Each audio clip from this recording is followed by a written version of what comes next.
그러나 과거처럼 중국 경제가 우리 경제에 미치는 영향은 상대적으로 크지 않을 것 같습니다. 그래서 앞으로 우리 수출 경제 성장에 영향을 미칠라라는 제가 그 삼성전자를 보면서요. 비용 전략을 하면서도 투자는 안 줄이고 있더라는 겁니다. 어려운 시기에 자기가 잘한 분야에는 투자를 더 늘린 기업은 경기 회복 사이클에서 더 잘 되더라는 겁니다. 바다에서 배가 자율주행하기는 훨씬 더 쉽다는 것입니다. 자율주행 배를 우리가 제일 잘 만든다는 겁니다. 세계에서.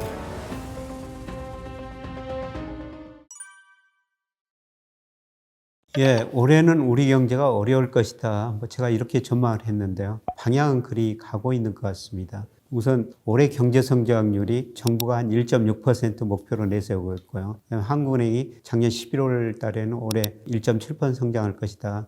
그런데 이번에 수정하면서 약간 낮췄어요. 1.6%로 약간 낮췄는데요. 내용을 보니까 작년에 예측한 것보다 소비가 줄어들 것이다. 상승률이 낮아질 것이다. 이렇게 예측했는데요. 저는 우리 경제 성장이 한 1.2% 될 것이다. 그렇게 예측하는데 방향은 아마 그리 갈 것 같습니다. 우리가 그 경제 성장을 예측하기 위해서는 GDP를 구성하는 소비, 투자, 수출 이런 것들을 예상해야 되거든요. 그런데 미국 경제와 마찬가지로 우리 가계도 실질 소득이 줄어들었습니다. 그리고 우리 주가 떨어졌죠. 집값이 최근에 많이 떨어지고 있습니다. 그러다 보니까 역의 자산 효과가 나타날 수가 있고요.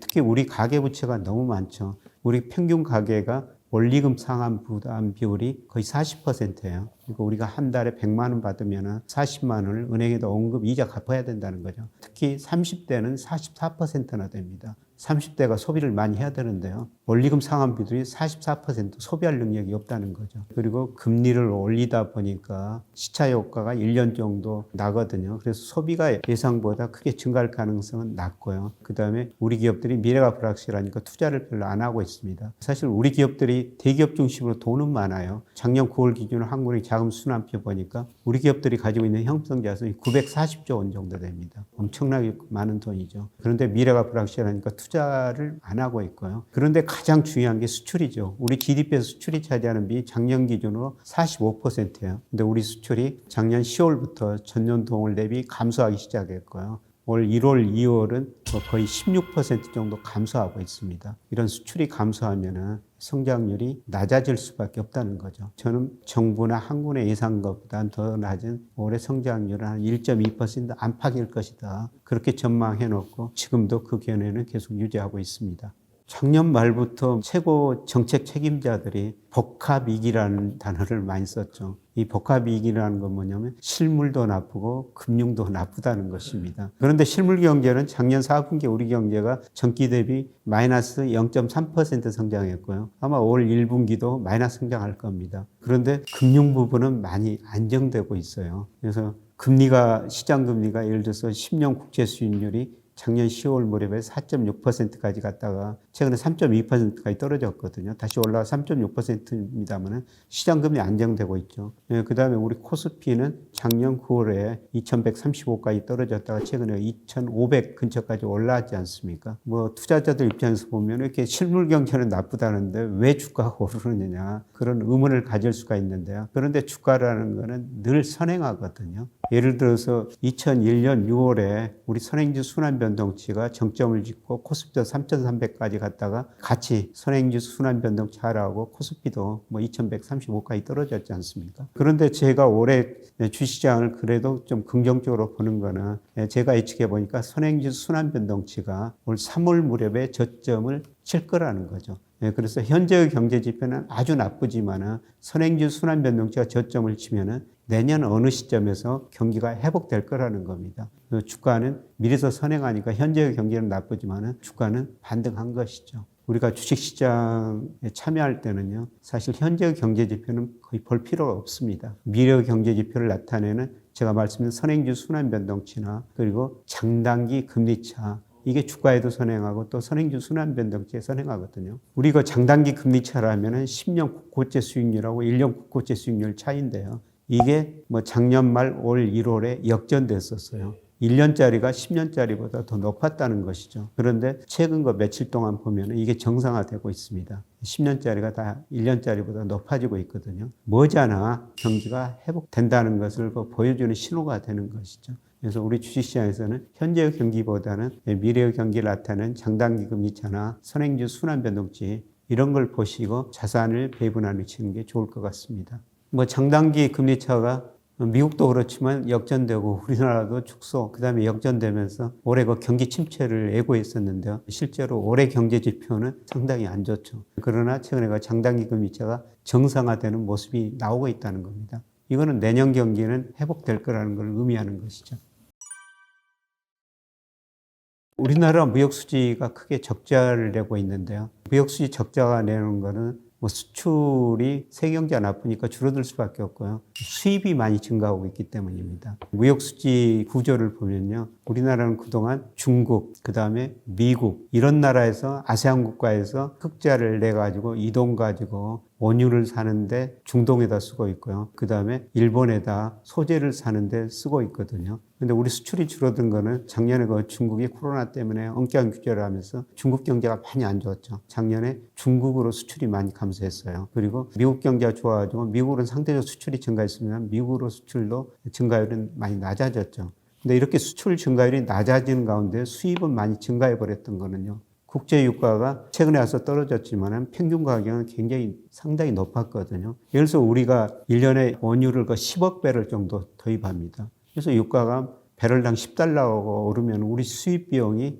거의 100억 달러 넘어가 버린 것이죠. 작년에 우리 무역수지 적자 내용을 분석해 보면요. 중동 국가에서 거의 1000억 달러 가깝게 적자를 내버려요. 사우디 한 나라만 하더라도 340억 달러 적자를 내버리는 것이죠. 그래서 그것 때문에 무역수지 적자가 많이 늘어났고요. 그 다음에 일본이란 나라에서는 매년 우리가 핵심 소재는 아직도 일본에서 수입해야 되거든요. 그래서 일본하고 교역해서 매년 200억 달러 안팎 적자 나는데요. 그 다음에 사우디, 중동에서 원유를 도입해야 되니까 적자폭이 확대되다 보니까 무역수지 적자가 확대됐었습니다. 그런데 올해는 뭐 세계 경제 나쁘니까요. 수출은 올해 감소할 겁니다. 그럼에도 불구하고 무역수지 적자가 저는 축소되리라고 보고 있는데요. 그 이유는 우리 소비, 설비 투자가 감소하면서 수입 증가세가 많이 둔화되고 오히려 조만간 마이너스로 돌아설 가능성이 높습니다. 그리고 유가도 뭐 작년보다는 많이 안정되고 있죠. 작년 상반기에 120달러까지 갔던 유가가 최근에 뭐 70달러 중반, 80달러 초반에서 상당히 안정되고 있지 않습니까? 그래서 원유 수입 비용이 상대로 줄어들면서 올해는 무역수지 적자가 작년보다는 축소될 수 있을 것이다. 이렇게 보고 있고요. 그런데 사실 우리가 무역수지 적자보다는 경상수지를 봐야 돼요. 우리 기업들이 전 세계에 진출해 있기 때문에 이제 거기서 생산하고 우리나라에서 과거는 생산해가지고 수출해가지고 무역수지 흑자가 많이 났습니다만 우리 기업들이 베트남에 가 있고 미국에 가 있고 유럽에 많이 진출해 있거든요. 거기서 생산해 버리니까 앞으로 그 무역수지는 과거보다 흑자 나기는 힘듭니다. 그런데 대신 경상수지는 계속 흑자를 유지할 거라는 겁니다. 앞서 한번 말씀드렸습니다만 우리가 경상수지 98년부터 누적적으로 1조 달러 이상 흑자를 냈는데요. 그 돈 가지고 해외 주식 사고 채권을 사놨어요. 매년 배당, 이자 이런 것들이 200억 달러 이상 들어온다는 겁니다. 그래서 경상수지가 흑자 나니까요. 무역수지 적자를 지나치게 걱정할 필요는 없는 것 같습니다. 중국이 리오프닝 되면 중국의 소비가 증가할 거라는 거죠. 모든 전망 기관이 작년보다 모든 나라가 올해 경제 성장률이 낮아질 거로 전망하고 있어요. 작년에 미국 경제가 2.1% 성장했는데 올해 블룸버그 컨센서스 0.5%죠. 그런데 중국은 3%에서 올해 5% 약간 넘게 성장할 것이다. 그렇게 중국 경제 성장률 올해 높게 전망하고 있습니다. 그거는 중국이 리오프닝 하면서 중국 소비자들이 소비를 늘릴 거라는 겁니다. 중국 경제 성장률이 올라가니까요. IMF도 작년 10월에 올해 성장률, 세계 경제 성장 2.7% 전망했는데요. 올해 1월 수정 전망하면서 2.9%로 올렸어요. 세계 경제 성장이 2.7에서 왜 2.9% 올렸느냐? 세계 GDP의 18%를 차지하고 있는 중국 경제 성장률이 3%, 5% 올라갈 거라는 거죠. 그러면 중국이 아마 소비를 하기 위해서는 상품을 만들어야 될 텐데요. 그러면 원자재 수요 같은 것도 늘어나죠. 세계 교역량도 늘어날 수밖에 없습니다. 그리고 우리나라는 사실 중국이 그동안 세계 수출국이었죠. 2008년에 우리 수출 중에서 중국 비중이 26%까지 갔다가 작년에는 23%로 떨어졌는데요. 올해는 중국 사람들이 소비하면서 아마 우리 대중 수출도 비중이 한 24% 정도로 다시 늘어날 수가 있고요. 우리 수출에 약간 긍정적인 영향을 미칠 것입니다. 그러나 과거처럼 중국 경제가 우리 경제에 미치는 영향은 상대적으로 크지 않을 것 같습니다. 왜냐하면 과거에는 중국 사람들 우리 상품 많이 수입해 갔고요. 그런데 웬만한 상품은 자기들이 생산해가지고 소비하는 추세로 변하고 있고요. 중국 사람들이 그동안 참 우리나라 여행을 많이 하지 않습니까? 네, 그런데 지금 코로나 때문에 거의 정체됐습니다만 다시 들어오기는 들어올 텐데요. 중국 사람들이 한국 여행을 과거처럼 많이는 안 할 것 같습니다. 이런 의미에서 보면은 중국이 우리 경제에 미치는 영향은 갈수록 좀 줄어들 수밖에 없고요. 대신 우리는 중국 대신 아세안 시장에서 성장 활로를 찾아야 돼요. 전 세계 모든 나라 우리 수출 비중이 거의 줄어드는 추세입니다만 유일하게 크게 늘어난 지역이 하나가 있습니다. 아세안 지역이에요. 우리 아세안 지역 수출 비중이 2000년에 10%였으면 그 이후로 꾸준히 늘어나면서 작년에는 18.3%까지 늘어났습니다. 그만큼 아세안 국가들이 성장을 빨리 한다는 거죠. 그래서 앞으로 우리 수출 경제 성장에 영향을 미칠 나라는 중국보다는 아세안이라고 볼 수 있기 때문에 우리가 그쪽 시장에 관심을 더 많이 갖고요. 투자도 중국보다는 그런 베트남, 인도, 인도네시아 이런 나라에 더 관심을 갖는 게 좋을 것 같습니다. 예, 중국 경제가 3% 5% 성장한다면은 그만큼 제조업, 서비스업 생산할 겁니다. 그런데 중국의 수출하는 우리나라 같은 것도 영향을 받겠지만은 그만큼 중국이 저는 원자재를 생산하기 위해서 많이 수입할 수밖에 없다. 그래서 중국으로 원자재를 수출하는 나라, 예를 들어서 호주 같은 나라, 철강석 많이 수출하고 있죠. 이런 나라가 중국이 성장하면서 가장 큰 혜택을 받지 않을까 이렇게 전망하고 있습니다. 우선 그 가계 금융자산 배분 보면은 돈이 어디로 몰리는 걸 알 수가 있거든요. 작년에는 우리 가계 금융자산 중에서 은행 예금 비중이 제일 많이 늘었어요. 왜냐하면 은행 금리가 작년에 거의 1년짜리 1년 만기 정기예금을 5%까지 줬지 않습니까? 그래서 은행으로 돈이 많이 몰리면서요. 우리 가계 자산 중에서 은행 예금 비중, 현금 및 은행 예금 비중이 46%까지 늘어났고 대신 줄어든 게 주식이에요. 주식이 2021년 말에 23%까지 올라갔다 20%까지 떨어졌죠. 작년에는 한마디로 돈이 은행으로 몰렸다. 이런 말씀을 드릴 수가 있습니다만 그런데 5% 예금 금리가 최근에는 3% 초중반으로 떨어졌고요. 앞으로도 더 떨어질 겁니다. 그래서 최근 돈의 흐름 보면은 은행으로 별로 안 들어가요. 이런 돈들이 단기 부동자금으로 남아 있습니다. 최근에 가장 많이 늘어나는 거 금융상품 보니까 MMF라는 거예요. 이게 단기 자금이죠. 작년 말에 150조 정도 됐는데요. 최근 보니까 200조 안팎까지 한 두 달 사이에 거의 50조 원이 늘어버렸거든요. 그러면은 이 돈들이 어디로 갈 것인가? 돈이라는 게 눈이 있어가지고 결국은 수익률 높은 데로 이동합니다. 그러면 은행 금리도 낮아졌지. 그 다음에 부동산은 저는 이미 그 하락 초기 국면이라고 생각해요. 그래서 우리가 자산가에서 제일 많이 떨어진 게 저평가된 게 주식이라고 보고 있습니다. 이런 자금들이 일부는 저는 서서히 주식시장으로 들어오리라고 보고 있고요. 그래서 올해 자금 이동은 작년에는 은행예금이었는데 올해는 주식시장으로 돈이 상당 부분 들어올 거로 예상하고 있습니다. 주가가 3,300 갔을 때 2,200까지도 떨어질 수 있다. 이런 말씀을 드렸었습니다만 작년 9월에 2,135까지 떨어졌고요. 그 다음에 연초에도 2,200 이하로 잠깐 떨어졌지 않습니까? 이런 거를 기회로 활용하자 이런 말씀을 드렸었습니다만 이미 코스피가 2,500까지 올라가가지고 저는 3분기에 약간의 주가 조정은 볼 수 있다고 생각해요. 그러나 작년까지 고점 저점이 계속 낮아졌는데 앞으로 주식시장은 저점 고점이 서서히 높아지는 국면이라고 생각하고 있습니다. 이런 의미에서 저는 주식 비중을 서서히 늘리고요. 이런 어려운 시기를 기회로 활용하자 이런 말씀을 드렸는데 이미 주가가 올랐습니다만 장기적으로 보면 저는 지금도 늦지 않았다 그렇게 보고 있습니다.